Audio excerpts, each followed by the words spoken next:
Thyroid and Autoimmune Revival. This is Naomi Suzanne from Naomi's Home Health. I am a holistic health coach who is an expert in thyroid and autoimmune healing.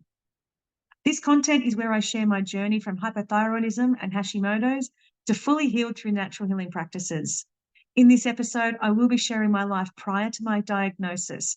I think that's really important for you to get a bit of a backstory so you can maybe relate, because a lot of things that have happened in our lives trigger or alter how our chronic illness affects us.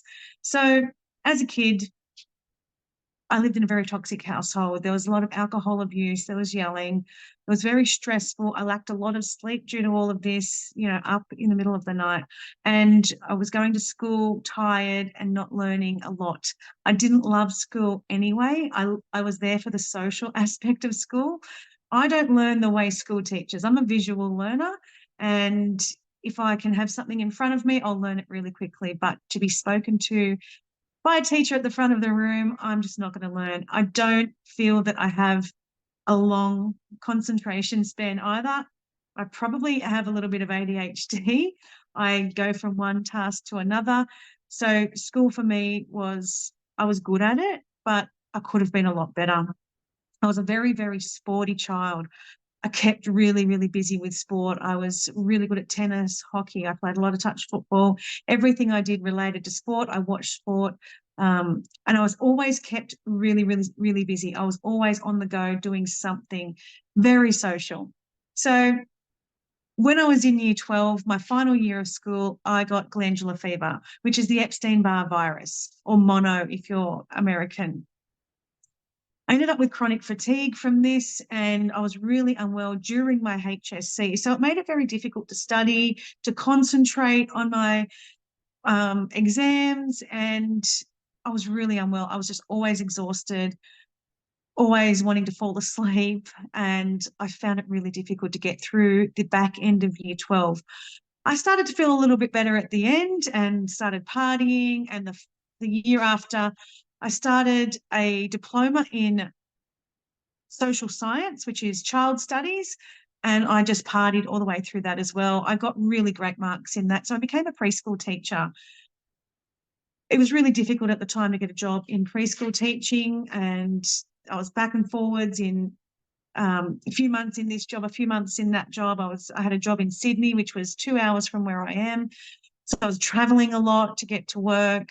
My life was full on living on the edge all the time, but drinking and partying a lot and just socializing. So a friend of mine was going overseas, so I went overseas just to escape home life. I was still living, with my parents and struggling to settle. So I went overseas, and I was going for 3 months, but I ended up going for 3 years. It was the best time of my life, but at the same time, I was over there just partying and absolutely punishing my body, not sleeping enough. Like, the amount of sleep I got a week was very, very little. So I kept on really high alert while I was living over there, and I had a lot of sleep issues when I was there. I got to a stage where I didn't sleep at all, and knowing what I know now, I was just living in fight or flight.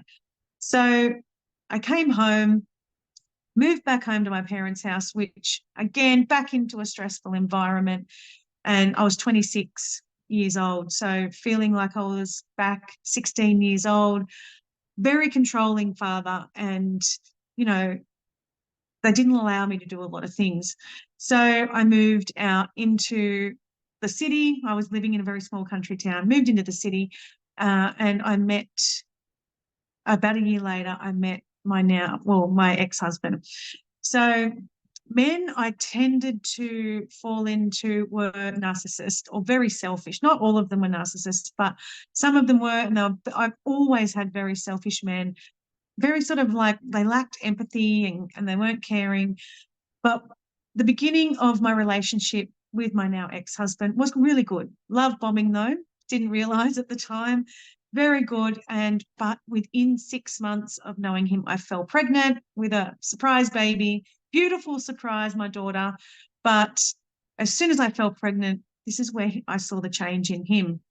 He's a very bad drinker, the drunkest person wherever we were, completely embarrassing. when we'd get home, he'd be abusive, like just yelling at me and putting me down and calling me names or whatever it was. A little bit physical, but not too physical, a little bit of push and shove. But it made me, because I lived in that environment growing up, it brought out this massive anger in me and a lot of tension, and I was very irritable, and it changed who I was. It changed me as a person. I'd been living overseas, having a great time, so happy, so like living life to the fullest, and then I come home and live basically with another person who was a lot like my father. So that really affected my mental health. I didn't know that at the time, but when I look back now, it changed. Like I said, it changed who I was.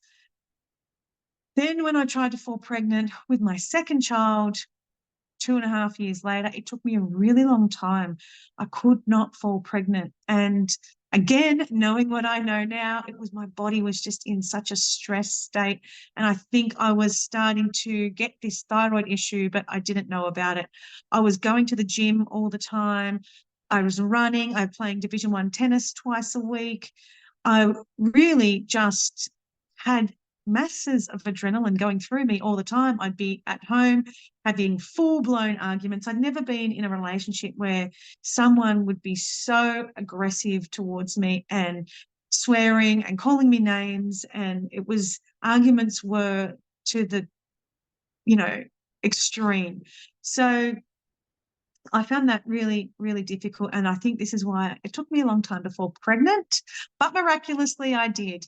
So I fell pregnant with my son. And when I went to get some tests done, they've said to me, you need to come back in. So I went back in and found out that I had hypothyroidism. Now, I knew nothing about this problem, absolutely nothing. They gave me 50 micrograms of thyroxine, and I thought, beauty, I can do that. And I'll probably come off it when I have the baby. It'll be fine. And went on the medication all throughout my pregnancy. The pregnancy was a nightmare. I was so sick. I could barely move for the first 20 weeks. I was vomiting. I was that tired and that ill. I could barely do anything. I still did do things like cook dinner or whatever, but every bit of food that went into my body, other than fruit, was brought straight back up. I had to live on fruit as much as I could.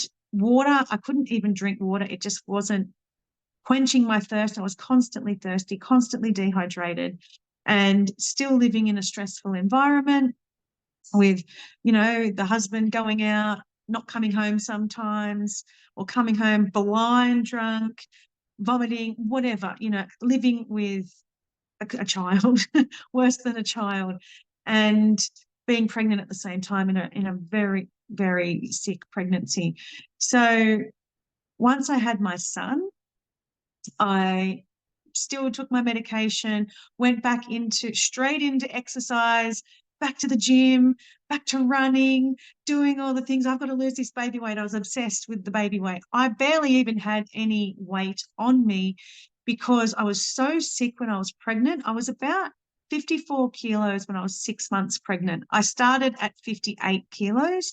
I was always around the 58 kilos before that. But once I had him, I felt like I was an elephant, which I wasn't. And I was obsessed with losing the weight, which if I had my time over again, I would not be so obsessed with that. The weight will come off when it comes off. I've just had a baby, and people kept telling me that you've just had a baby. And I'd think, oh, shut up. I feel terrible. So I just, you're all wobbly and loose, and, you've had a person growing inside you. But in my head, I was very, like I said, I think I had undiagnosed OCD. I'm a very big clean freak, very hard on myself. I'm a perfectionist. And for me to not fit into my normal clothes was so stressful for me. And I was very hard on myself. So I went out and just worked out, and, I was on this diet, and I've always eaten really, really well. So that was another stress in my life. I put a lot of my own stress onto myself. And I was running a business at the time, a different business, selling club and pub supplies from home. I didn't have any maternity leave because who else was going to do it for me? So I was breastfeeding at my desk, and it just all got so stressful. And I ended up having to sell that business because I couldn't cope with a baby, a 4-year-old.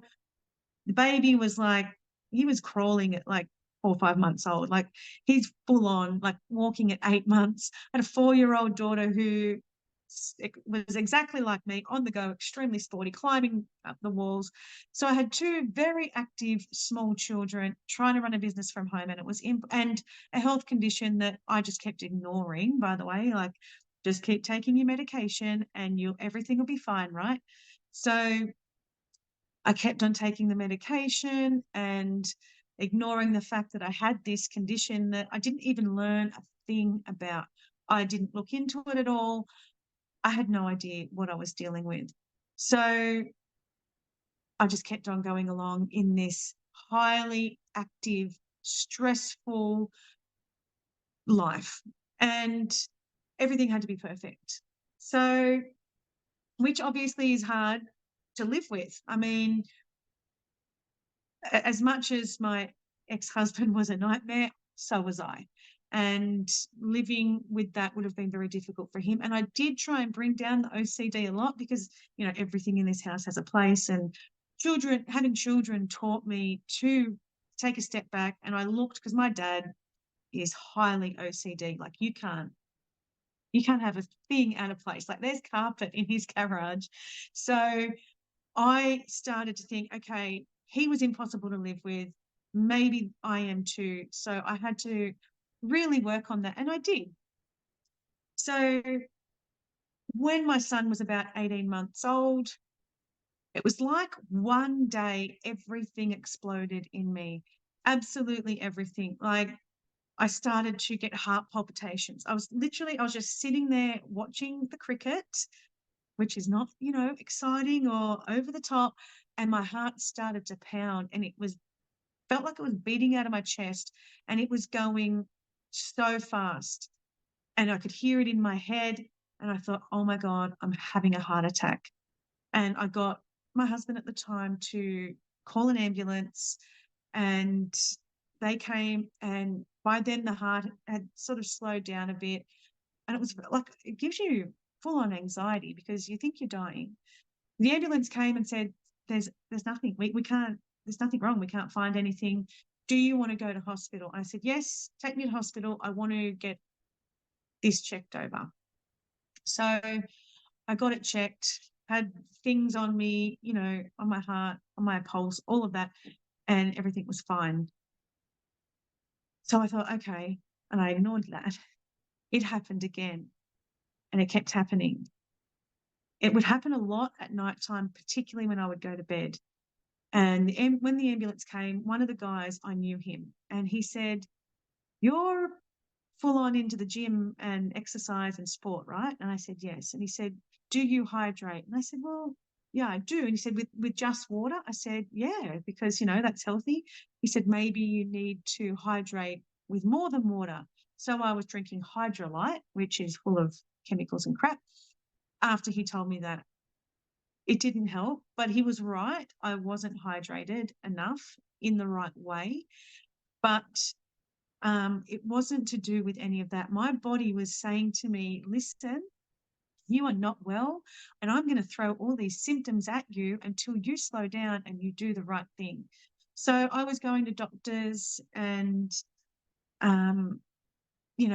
saying to getting monitors on my chest, going to heart specialists, trying to work out what this heart condition was. Did I give up the gym at the time? No, I didn't. I kept on going. I was an idiot. I was still playing tennis, and Division 1 tennis, like top level tennis, really high level tennis, not just having a little, hit. It was competition 2 days a week, still trying to go for runs. I ended up giving up those runs, thinking, yeah, I can't run. I'd go to the gym and I'd end up coming home early because it was just stopping me. As soon as I'd start to exercise, my heart would pound. It'd go bang, bang, bang, bang, bang. And I could hear it in my head. I could feel it in my chest. If I put my hand on my neck where my pulse is, it was just banging. And I just kept thinking, I've got to sort this out. Like, what is this? And I would, take some deep breaths and I'd get back into my weights, and then it'd pound again. So I kept trying, to do this. And then I started to gain weight. I was gaining weight for no reason. I hadn't changed anything of what I was doing. So I thought, well, shit, I need to keep going to the gym because I'm not working out hard enough. That wasn't the problem. My body, again, was screaming at me. I'm gaining weight because my adrenals were overworked. I was overstressed, and my body was just starting to say, I've had enough. So I kept on going to doctors and begging them to help me, tell me what it is that's wrong with me. And they messed with my medication. So they kept putting my medication up. By this time, I was maybe on about 150 micrograms of thyroxine, and they just kept putting it up. And my heart palpitations got worse and worse. I would literally just walk 10 meters and my heart was pounding. So even just sitting there, I could feel my heart going, and I kept thinking maybe I've got into hypothyroidism. And I'd go to the doctor saying, I feel like I could come down on my medication. They're like, no, your bloods are not in that state. They're not normal. So I thought, well, what is this? And all their answer was you're fine. Like, this is what you got to deal with. You have hypothyroidism. You will never ever recover. This is what you have for life, and you will be on medication for life. And I remember thinking, bullshit, this is not my life. I'm not going to deal with this. I am not going to put up with this forever. I'm not going to take medication forever. I'm getting off this and I am fixing this. So I still tried to find doctors that could help me. I went to 3 endocrinologists, and I went to, I don't know how many GPs, and I had MRIs, every blood test and scan that you could think of. And I forced them to give them to me. And they just kept on looking at me like, maybe we'll just give you some antidepressants. Maybe we'll just send you to a psychologist, and making me feel like a hypochondriac. And that is when, I felt like I had no one on my team except my mum. My mum would come here in the middle of the night when my heart was pounding because I had no sympathy or empathy from my ex-husband at all. He wasn't worried about me. He didn't show that he was worried about me. He didn't sit with me when my heart was pounding because he had to go to work the next day. I had to as well. But I called my mum, who lives 10 to 15 minutes away. She would come all hours of the night and calm me down, and my heart would slow down. It wasn't anxiety. I will tell you in later episodes what causes heart palpitations, but at the moment, we'll just discuss this. You get anxiety when the heart palpitations start. I mean, I've woken up in the middle of the night with these heart palpitations. So it wasn't anxiety, but it starts to make you anxious because you don't know what's going on and no one can explain it to you. And it just gets put down to anxiety. It's like, well, it is anxiety because we can't explain what else it is. So I had my mum as my support, and my dad was really good too. My brother, those were the 3 people that were on my team, basically. And the person that I was living with was not on my team. He was on the doctor's team, basically telling me, I'd come back from doctors. He would never come with me to a doctor's appointment and back me or help me or look into anything for me. And I would come home and he would say, well, maybe they're right. Maybe you're just depressed or anxious, or why would you know better than a doctor? Or, we would end up I've been to a doctor for, 45 minutes, completely stressed that they won't help me out. Come home. All I want to do is tell my husband my experience and how they're getting it wrong and how bad it is and they can't help me, and he's on their side. That's how I felt. He's on their side saying, well, you are maybe, it is all in your head. Maybe it's not what you think it is. And he would be screaming that at me. We would be having a full-blown screaming argument because I'm upset, I'm irritated, I mean, when you have hypothyroidism and Hashimoto's, your moods are not good anyway. Not only do you feel sick, I wasn't sleeping. I slept probably 2 hours a night for 2 years.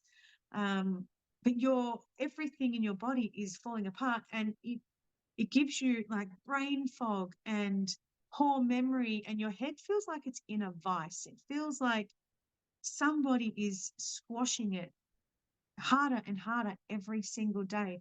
And then when somebody's screaming at you and telling you that you're wrong or that you don't feel this way or whatever it is, it's like you just want to reach out and grab them by the throat and shake them. You are already dealing with enough shit. You need somebody on your team saying, we're going to get through this.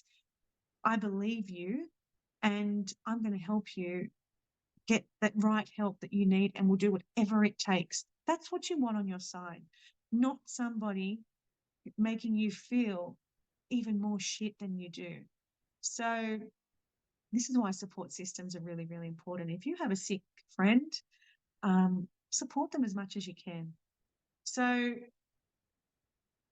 yeah, I think when you're feeling let down in your home, when I got diagnosed with Hashimoto's on top of hypothyroidism, again, I didn't know or look into what it was. I had no idea. I just was oblivious. I was expecting the doctors to tell me, and I was expecting the doctors to have an answer and to have, a miraculous cure, which they told me there was no cure for. So this was my life. And Hashimoto's was just another diagnosis on top of the one I already had. And I'm thinking, well, what am I going to do now? Nobody's listening to me. Nobody cares. I'm the only one that's really fighting hard here. And I would take my mum to some of the doctor's appointments, and some of those doctor's appointments, I'd be saying to them, listen, I'm gaining weight uncontrollably. And they'd say, you need to watch what you eat. And I'm thinking, oh, you need to exercise more. I'm thinking, first of all, I've got no energy. Second of all, I was exercising like a maniac when the weight started gaining on. Thank you very much. Like, I am an active person. I am not somebody who wants to sit around and be sick, which was a massive issue for me, because when I was sick, I didn't sit around. I didn't rest. I didn't lay around. I kept going stupidly. And I wasn't somebody who wanted to feel like crap. Some people are happy in their own shit, feeling shit, all of that. I wasn't. I wanted to be better. I want to run. I want to play sport. I want to run around with my kids. I don't want to be miserable. I want to sleep at night. Who doesn't want to sleep for 8 hours? Like, all they offered me were pills and pills and pills. Here you go. Here's a sleeping tablet. Here you go. Have some more thyroxine. Here you go. Have a pill for your heart so you can play sport. Have a pill for this. Go on the pill. I mean, I took myself off the pill because I thought that might be causing some problems. But the symptoms that I had were growing. The list was growing. Numbness and tingling in my legs, brain fog, lack of sleep, heart palpitations, causing anxiety, weight gain, bad periods. The brain fog was pretty bad, and the memory was bad. I was forgetting everything. I couldn't even remember what grass was called, for example. Like, I was a mess, and I was just told to deal with it and to put up with it, and it was all in my head. So that is what led me to where I am now. That was my life prior to diagnosis, and that was the diagnosis that I got. If you can relate, I would love you to follow this journey with me. Like and follow this podcast. Share it with somebody that would resonate, or somebody who needs to hear this, because we all need somebody in our corner. We all need to be able to resonate with somebody else. And if you are feeling alone, or like nobody understands you, or nobody gets it, or nobody can help you, this is where you need to be. This podcast is for you, and you are going to hear a journey that you will definitely relate to. You will be able to get some practices that will be able to help you. If you want to work with somebody who has been there and who has come out the other side and who is completely vibrant, lost all their symptoms on purpose, and who is helping other people with not only thyroid and autoimmune disease, but a lot of chronic illness, gut health issues, a lot of different sort of blood disorders and cleansing and detoxing and energy and sleep issues, hormone imbalances, menopause. This is where I excel. I know so much about this, and I do it in such a way that we make lifestyle choices, and we make those choices every single day. And all you're going to do is make a couple of new ones, create some new habits. So I'm so glad that you have chosen to share this journey with me. In the next episode, we are going to be talking about what happened, how I got onto, my healing journey, what happens next. I'm sure you can relate, and I'm sure you would be able to follow my path to healing, just so, you can help yourself as well. So episode 2 is my life after diagnosis and how I started to heal my body.